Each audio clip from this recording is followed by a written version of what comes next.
welcome back to Maya's Pretty Little Reviews. This week we're going to talk about Pretty Little Liars, Switched Up Birth, The Lucky One, and Kick-Ass 2. Okay. This week we're going to talk about Pretty Little Liars first. Okay.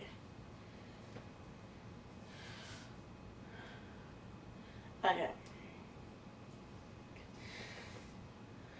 Allison's mom, Miss De Laurentiis, offers Emily and her mom to stay at her house because a car ran into their house. And Emily's like, no, I'm not going to stay at their house. And the other three girls like say, you need to in case you find something, in case you find something about A. So she decides to stay in the room. So Toby goes to a coffee shop and he goes to a certain spot and there's a package from A and it's a song lyrics and left a note. I forgot what the note said.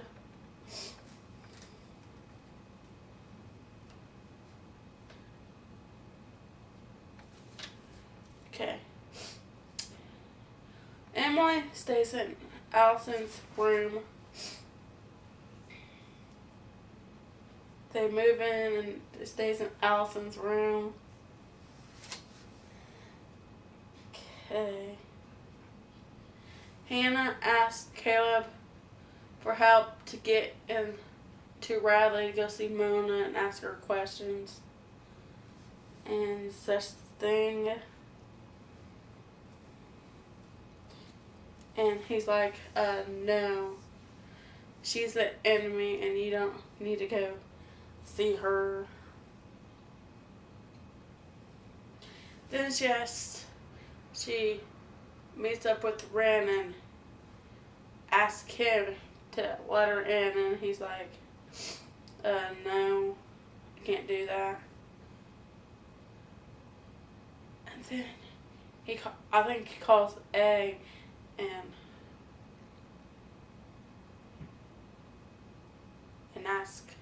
tells her something, him or she, whoever A is. Then Ezra finds out that Malcolm isn't his kid because before he could take her to court, he had to do a DNA test because his name was on the birth certificate.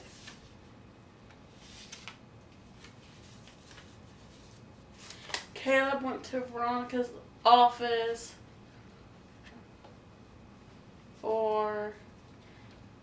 to get Hannah help, and he was going to tell her that A's back.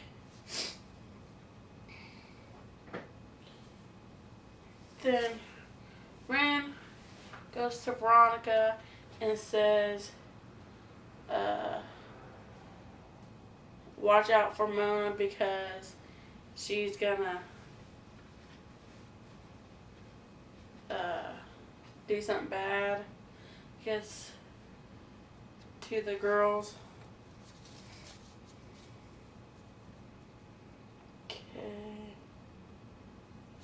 Then Allison's mom finds out that her husband's leaving her after 30-something years. And Veronica goes to Mona, threatens her, and says that she needs to keep all the girls out of the situation, that if she does something to them that she'll make sure she rots in jail until her hair turns gray.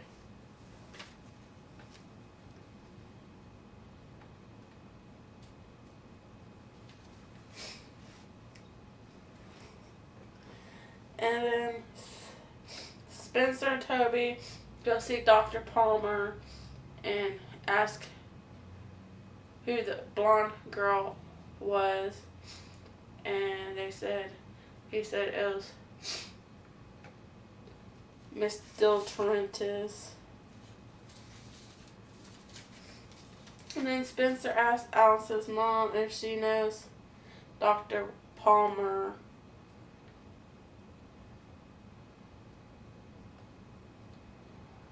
And then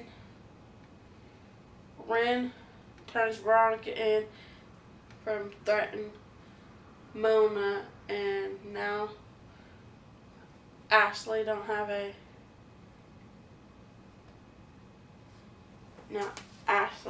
a lawyer. I don't think Ren did it because I think A made him turn in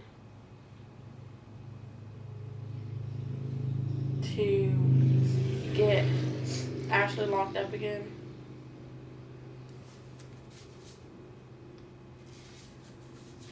Now I think Toby should drop that whatever he's doing, trying to find out what really happened to his mom, because A's pointing him to a different direction.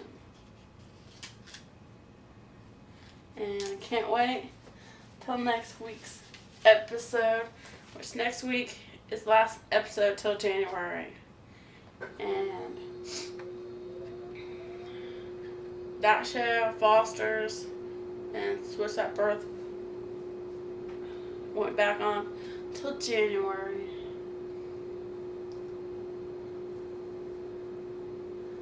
Okay.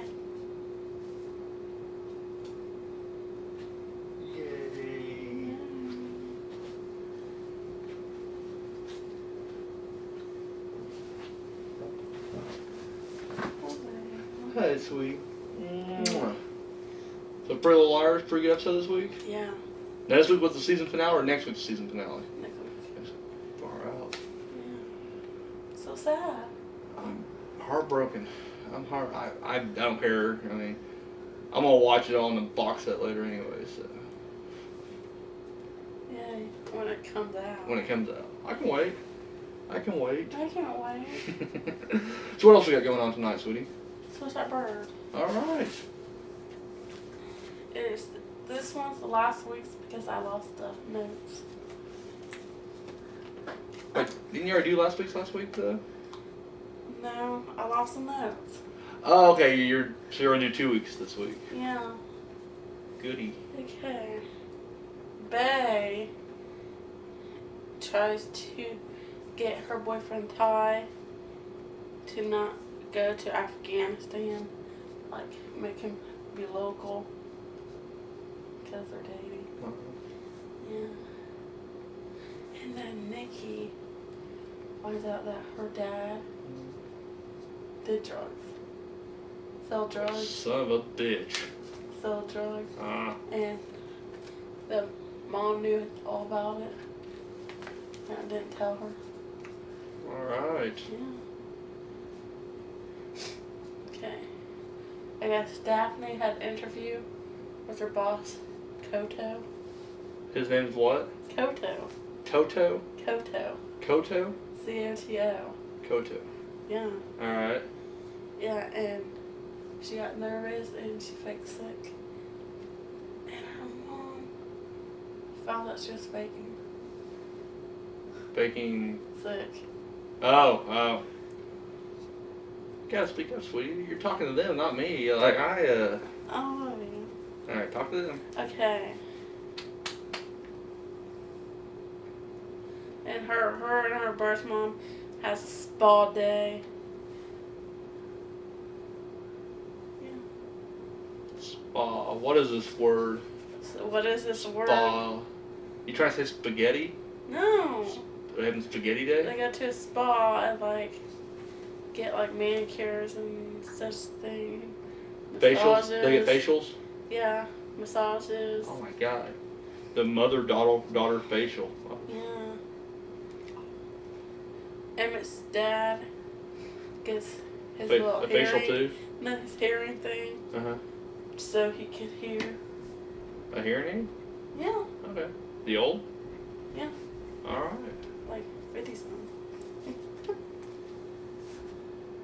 Then Ty is jealous of Emmett. Because he's a douche. Yeah. All right. And then they bang and Ty get into a fight. They bang afterwards. Little make-up bang. Little bro bang. And then Daphne finally meets up with her boss for an interview. How'd it go? Did you get the job? Did you get the job? The job? The job? No. Oh. And then after Ty and Bay got in a fight, she disappeared for 2 hours and hurt her ankle. Well, goddamn, that's horrible. That's just awful. This is last week's. No, this week's. Oh, so okay. So what happened this week? Okay. Bay asked her dad to help Ty stay closer to home. Again? Still doing that? We're still doing that whole like stay closer to home thing? Yeah. Okay. Then Bay's baby sister is back. Really? Yeah. Staying with her dad. Well. And then Emmett planned a bachelorette party for him. Yeah, because he's getting married. Oh well. Yeah. And then Daphne and Bay planned a bridal shower for his fiance. Yeah. They get drunk. Oh shit. They bang? Yeah. They don't? They should have. They get drunk, and Simone, Toby's ex. I'll be right back. I'll be right back. Go ahead, no, go ahead. Continue without me. I'll be right back. Okay. Then Simone calls Toby. She told him that him and Emmett need to go get tested because she has some kind of Just so disease. you don't think we're being rude, Phoenix, she's done eating. She got out a little tit there, so I'll put her up and I'll be right back. All right, go ahead. Phoenix, sweetie. Okay. So.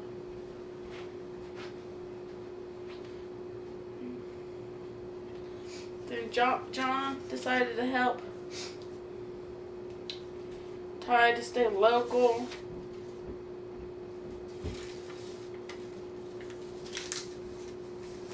And Daphne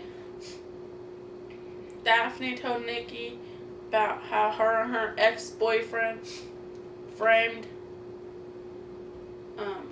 Koto. And then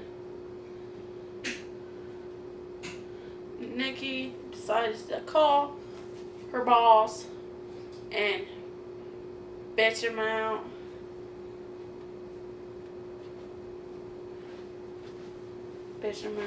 And left a nasty voicemail on Koto's phone.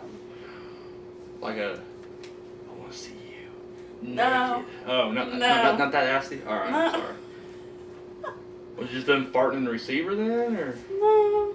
what was nasty about it? What happened? Give me an example. What was nasty? It's like a rude, kind of rude. Rude? Yeah. Like, screw you, Koto. Nice name. And he hangs up. Like that rude? Yeah, kind of like that. Okay. Okay.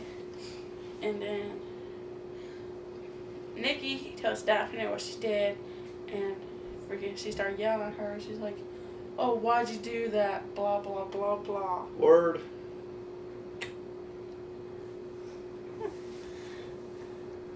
And then they decided to sneak into his office and delete. Kodo's office? Yeah, Delete the message? yeah. But they were caught on camera. Oh. So the guy that does the recording camera goes to Kodo. It's his job. It's what he's paid to do. Yeah. And Mary Beth is Faye's friend. She's dating Daphne's ex named Travis. Yeah. Travis Tritt. I don't know his last name. Oh. And Mary Cool. Beth finds out that he was dancing with a stripper. Well, son of a bitch. Yeah, and she gets Cut his balls off. Cut She his gets- balls off. She gets mad. Yeah, she gets mad at him. And leaves, and then Toby tells Nikki that he might have a disease from Simone. AIDS? Is it the AIDS? Is it the AIDS? No, AIDS, start with a C, I don't know. Chlamydia. Yeah, chlamydia. Ah, he's got chlamydia. That's awesome. Yeah. Highlight of the show this week. Then Mary Beth and Dude, that's Travis finally kiss. With the chlamydia? No, Mary Beth and Oh. Travis. They finally kiss. Well, And then climactic. John That's how I want to end my series finale.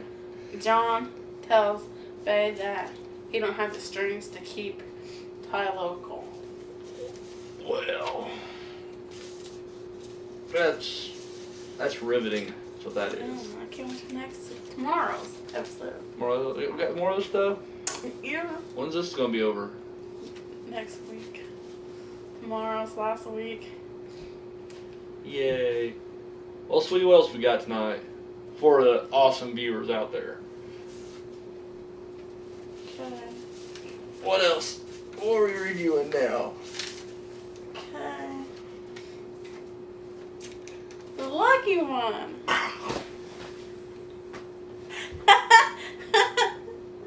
Okay. The lucky one is about this army. Isn't he army? Yeah, he was Marines. A Marine. And he comes back and he finds a photo of this chick. And after he comes back, he finds it and tries to find her, but he tries to tell her, but he couldn't. Seriously? I'm sorry, it's so touching, this story. I'm sorry, I'm back. I'm pulling myself together right now. No, go on, seriously, it was such a great movie, please.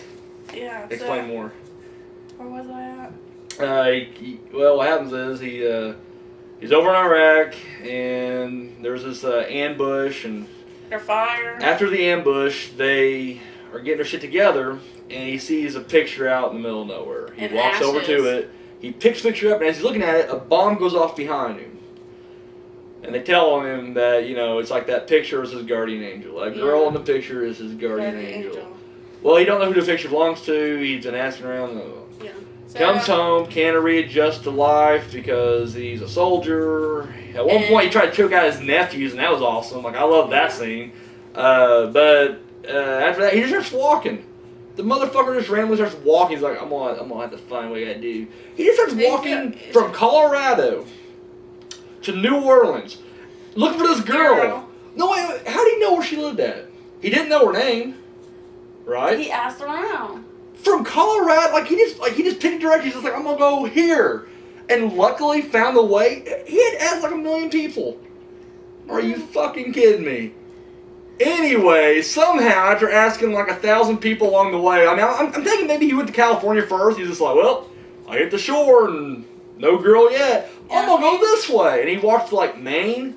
There's no girl here. I'll go this way. And he's like in Detroit, and they're like, well, not this one. I'll just head on down south. And then he goes to New York. Is that how it happened?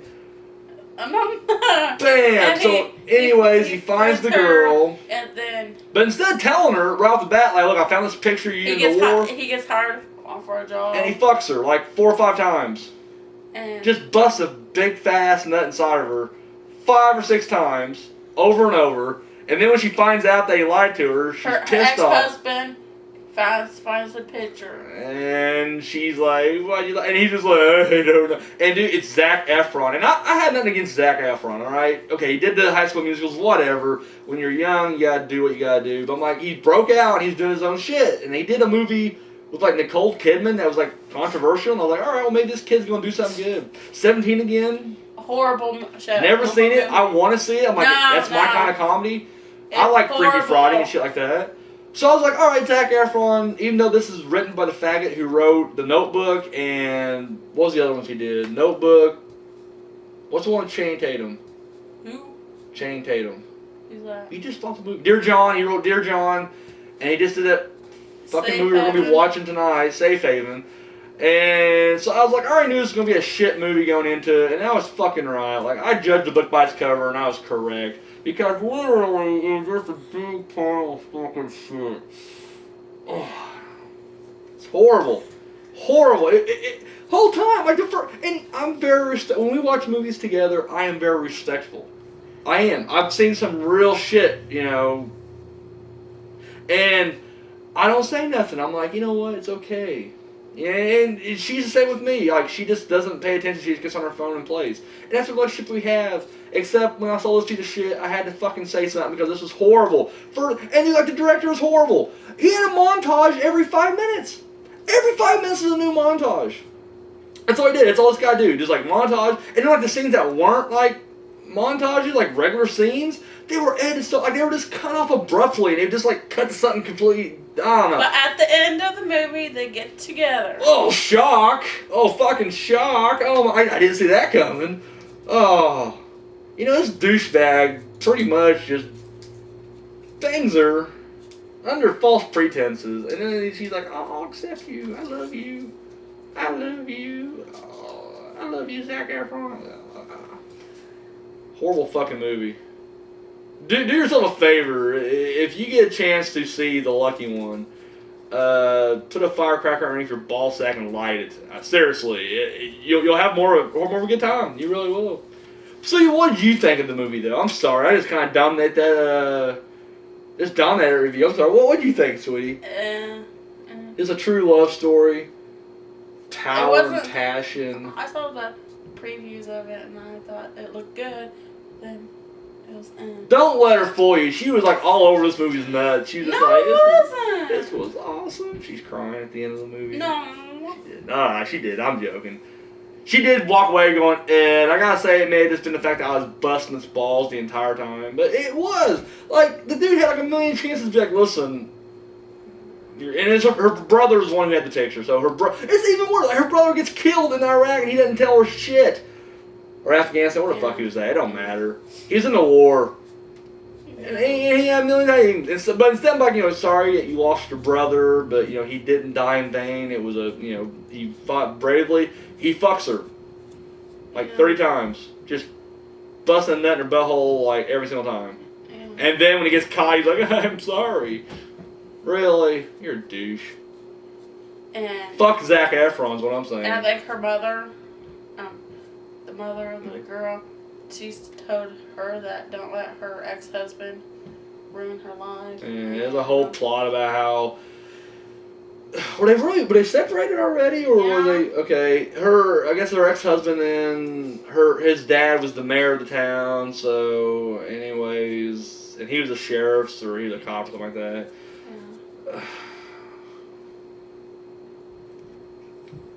Okay, we're gonna talk about the next movie. What was the next movie? Kick-Ass. Kick-Ass 2, baby! And it fucking rocked. Oh my god, did I love this movie. I'm sorry, sweetie, go ahead, do the review. Okay. That scare you? Okay. Kick-Ass 2 is about... So I get more cuddly when we talk about Kick-Ass. We talk about fag movies, I get repelled, but I talk about Kick-Ass, I get all cuddly. Alright, go ahead, sorry. Kick-Ass 2 is about they're trying to get what's his name? Kick-Ass. No, the bad guy. Motherfucker. Used to be Red Mist in the first one. Now he's Motherfucker. Yeah, The motherfucker. Yeah, trying to take him down because he's enemy. And they both teams made a group, try to kill Kick-Ass. And then I can't run the end. Yeah, you don't want to run the end. Kick-Ass 2, it picks up where part 1... It didn't really pick up where part 1 left off. It's like, maybe a year or so after part 1. Kick-Ass is giving it up, and so is Hit Girl. A couple years. Because in the first... a couple years. Because in the first one she was 12. And this one she's 15. So it's 3 years. Yeah. Okay. So, alright, so 3 years. And Hit Girl really hasn't given it up. She's still training hard as shit. But Kick-Ass is kind of giving it up, but he's getting bored. And, of course, he wants to get back into it, so him and Hit Girl kind of team back up, and he's like, train me. And it's just them trying to build their thing back up. However, while they're doing this, Hit Girl has to kind of take a break because, if you guys remember, and he's played by Morris Chestnut this time, but the black guy in the original one that was like Nick Cage's former partner that takes her in, he doesn't want her doing this anymore. And of course, she makes he wants her to have a normal life. Normal childhood. And so when, she promises him not to do it and she keeps her word, So Kick-Ass is kind of forced to go out and look for someone else, and he finds a guy named Mr. Gravity. And this guy's kind of a joke. I mean, he's not a fighter at all. I mean, basically, he just walks around with bats, his whole thing. However, they find a guy on Facebook named Colonel Stars and Stripes, played by an awesome performance by Jim Carrey. Almost unrecognizable, but it's Jim Carrey, and he has his own little group there. And without getting anything away, they form that group, and they're not really like fighting crime initially. They're like going to like shelter houses and getting out soup to the poor. Yeah. Just doing odd jobs really for the community. However, the Red Mist, now the motherfucker, tries to kill Kick-Ass. Yeah, and so he finds this out, so now he's kind of forming his group now of supervillains. Yeah. And once I ain't gonna get into details, and without being cliche and be like Kick-Ass is Kick-Ass, but it is. Kick-Ass 2 is so fucking badass. It's action-packed. It's got some humor. It's got some heart to it. I mean, there's a couple emotional scenes you're like, holy shit.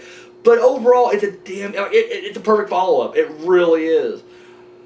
Right now, I'm still jonesing from it, so I can't really try to like compare it to the first one, if I like it better or not, because they're both so equally badass. But I was a huge fan. I thought it was awesome. Stick around after the credits.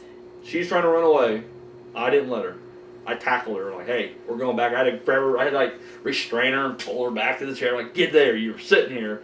Everybody saw me like in a mask attacking this poor angel, and I was like, you want some of this? And they all ran away scared. And then we watched the credits, and then there's a scene after the credits. It's a good little scene. I like it. It was it's really cool. So yeah, Kick-Ass 2. What'd you think, sweetie? I loved it. You loved it? All right. Did you like the first one, or was you kind of give the first one like a What was your review? The first one. You like the first one? All right, good. There's a couple. Like I said, there's a couple of actor changes. Like Clark Duke, who was his friend with glasses. He's also in like Sex Drive and Hot Tub Time Machine. He was his friend in part 1. One of his friends in part 1. The other kid, however, I don't think that's him. I think that's a different kid that came back. In fact, our new friend Jimbo, who showed up the other night, he said that he thinks it's a different kid too. Like he's pretty sure like the other kid's a different show and all everything. But yeah, they definitely recast it. I mean, it's the same character but just different actor. And then like I said, Morris Chestnut takes over as. I'm pretty sure. I don't think Morris Chestnut was in the first one. I'm pretty sure he wasn't. So, but anyways, he's the father figure now for Hit Girl. So, yeah, highly recommend it. Check it out. So, all right. So, we got anything else? Comment below. Video responses. Yeah. All right. And all you want is the Ghostface Kid. Would you rather? Ghostface Kid, if you're listening out there, she wants your would you rather. So. You don't have to go all out. Just like what, 1 or 2 maybe something. Let's throw a little something our way. That's all she's wanting. So, all right. Well, and you're still doing stuff on your other channel, aren't you? Yeah. Okay. Making sure keeping that up to going and everything. So, Anything recently? Like a week ago. A week ago? Well, that's alright, within a week, Back when I was first doing this on my own, I once a week was all I did, Or now and then, maybe 2, something like that. Now you're here, and now we're doing the question of the week for 13th Wolf Man. We'll be popping out about 3 a week, so the channel's getting big right now. The channel's expanding, so. All right, well, sweetie, you got anything to say? Until next time, America. Until next time, America. We're out of here. For Maya, I am the movie fan, and I'm out.